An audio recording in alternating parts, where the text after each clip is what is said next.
Angry Guy here, and today we're discussing why women don't want men to know their worth.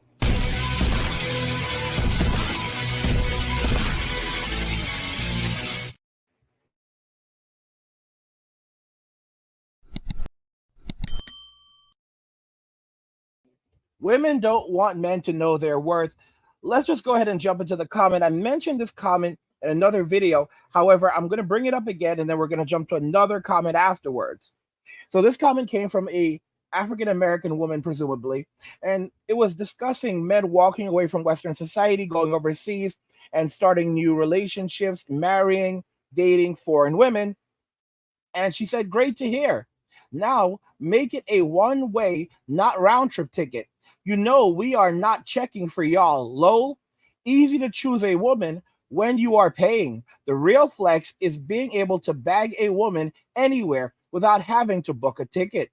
Y'all are really doubling down on this false narrative of being chosen. You really should have your choice of baddies here if you were worthy, but you know you are not." And this is an extraordinary level of narcissism. If we look at the picture of this woman, it looks like she's in her 40s, 50s, or even 60s. The pitch, I mean, why is she here? Why is she insulting men that are trying to do better for themselves? She's trying to illustrate, she's trying to say that men are leaving Western society because they cannot get a woman in Western society, and they should not have to go overseas to get a woman.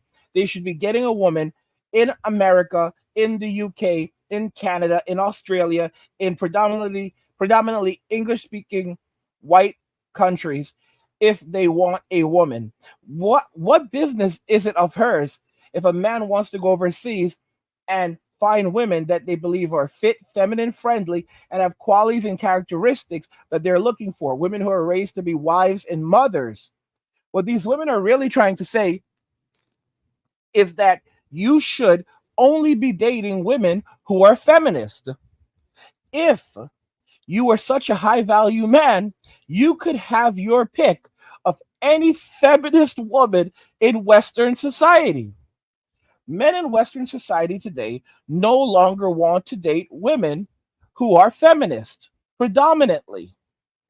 What the argument is actually saying here from this woman is that you, if you are truly a high value man, you would be attracting the women that you don't want. Because clearly, it can't be that you don't want these women, as there are many baddies among the feminists to choose from. So if you're a high value man, you would be more than happy to settle for a feminist woman. There's no way you would be walking away from Western society if you could have a feminist baddie. This is, guys, they will never admit that men are rejecting them, that men don't want what they are offering. It is an extreme level of narcissism.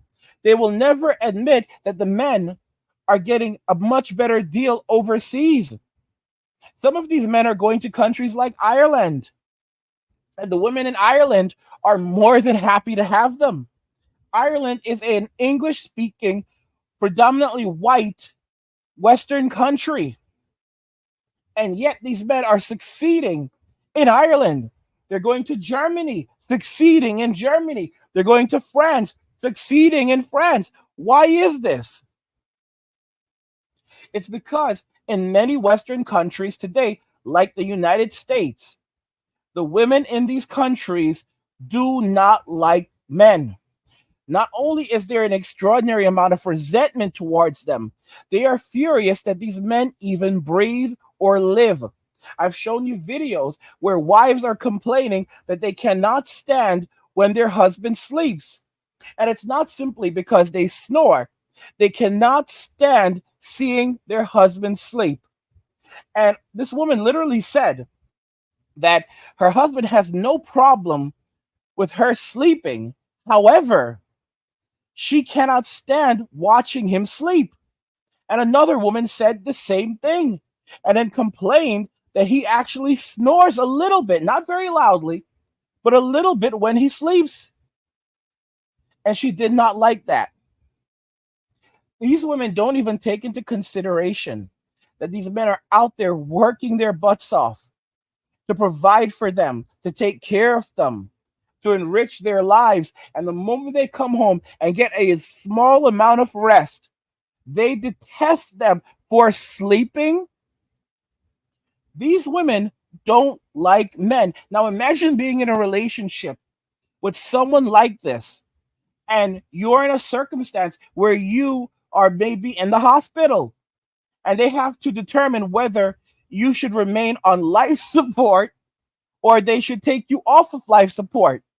Let's say the doctors actually recommend waiting and seeing and determining if it's the right thing, because you can really still pull through, and they say that there's actually quite a bit of hope. However, the ultimate decision is left to your wife. And by the way, these men are so loyal that they're foolish enough to go and put life insurance policies on themselves for upwards of $1 million. When I was in business school, my professor, he was an old Texan. He talked about the dangers of marriage and divorce and why you have to always know what your partner is doing, because you can face personal liabilities if they do something that results in taking on massive personal debt. He also said, do not take life insurance policies out for yourself, because as a man, this is what he spoke. This was over 10 years ago. It's over 10 years ago. I learned this maybe 15 years ago. He said, do not take life insurance. Was it 15? Something like that. 15, whatever.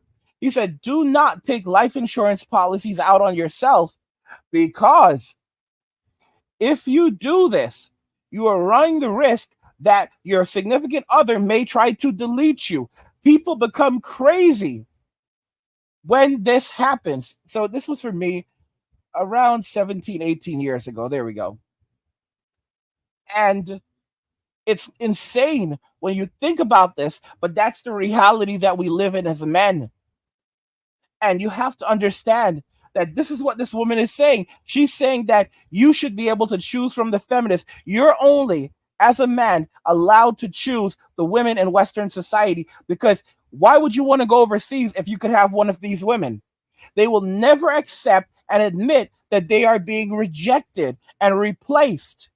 They will never admit that the men don't want to have a relationship with them. They don't want to marry them. They don't want to have children with them. They don't want to start families with them. They don't see value in this.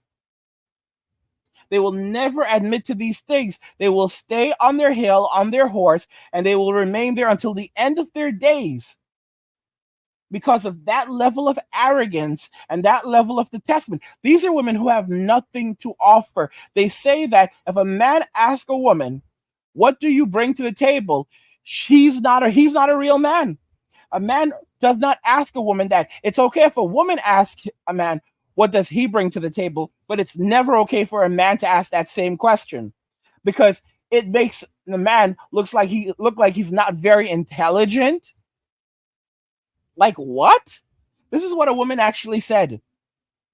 What they realize is that they have nothing to offer. Nothing that a man will actually want. He needs to figure it out for himself. Figure out what she brings to the table. Don't ask her these questions. Figure it out for yourself. Guys, it's absolute insanity. They bring nothing, and they tell you that you should not expect anything from them. So she does not try to create value in the relationship, and yet she thinks that by her simply existing, that is her value. Let me make this clear. As a man, you are born with value. You are born with value because you are naturally inclined to be a provider and a protector. So just because of that, you have value. A woman can have all the money in the world, but it doesn't change the fact or the instance when she has a man in the house who cares about her, who is loyal to her, and will protect her in this cold, harsh world. Then add on the layer of him being a provider naturally and compound this. And as you can see, a man is automatically born with value. Women often focus and elevate themselves because of their marketplace value based on their looks. And unfortunately, it's become extreme in modern society. But think about this, men are also attractive because women want attractive men. What women have done is that they've now elevated themselves while pushing men down. So you'll have a guy who's literally a 9, and you'll ask a woman to rate him, and she'll say he's a 3.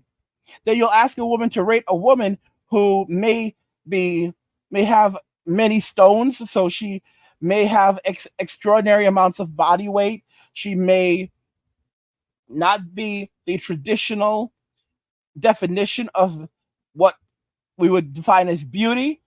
And this woman will say, a woman will say, oh, if she's gonna rate this woman, oh, she's a 10. She's a 10, really? And what are you? I'm a 10. We're all 10s. And this guy, who is a Calvin Klein model, he's a 3. In fact, he's a 1. Really? Okay, so if you have to choose between him and a guy who is 300 pounds and looks similar to the woman who you rated at 10, right? Although he's about 200 pounds lighter than her, what would you rate him? He's also a 1. Okay, but if you have to choose between him and the Calvin Klein model, who are you going to choose? The Calvin Klein model.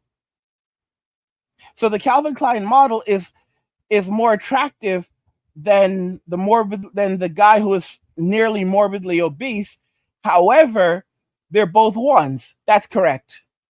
This is the mentality of women in Western society. They don't want men to know their worth. We are born with actual value as men. Physically, we have physical value. We have value as being attractive. It's only because we're in Western society where women have a series of choices and they've gone through so many different men and they have so many different guys in their inbox that they can no longer find most men attractive. He has to be at least 6 foot, in many cases 6'3". He has to have an abs. He has to have at least 6 inches. Guys, why would a woman want these things? When you consider that the average length of the vajayjay is like 4 inches and sometimes smaller than that, and that's with stimulation, why would she want someone that has at least 6 inches?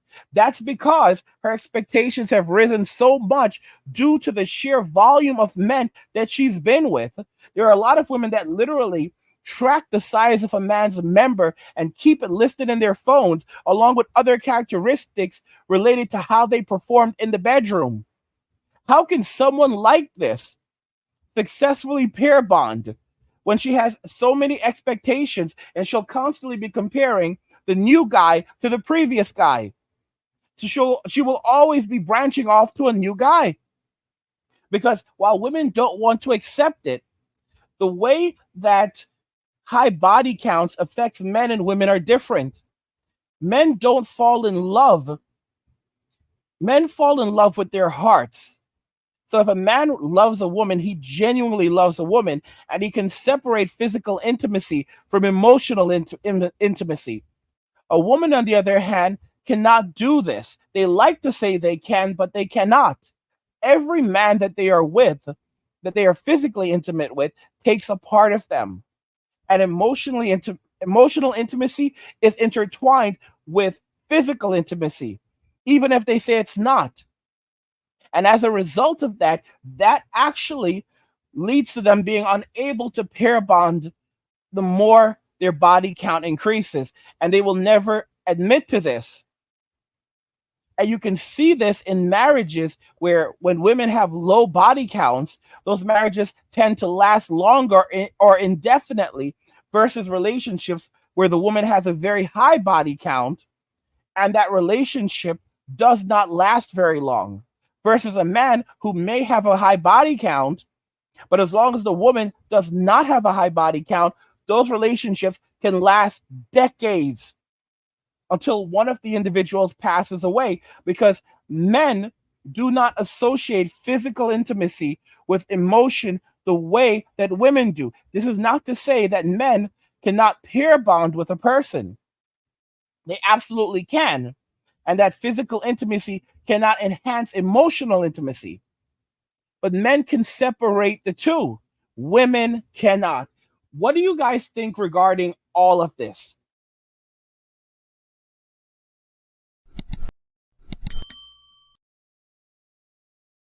Women don't want men to know their worth. I want to hear your ideas in the comments. Let me know what you guys think. Like the video if you like it. Don't forget to subscribe. And if you like the video, share the video. And just remember that all roads lead to MWA, men walking away. And cheers.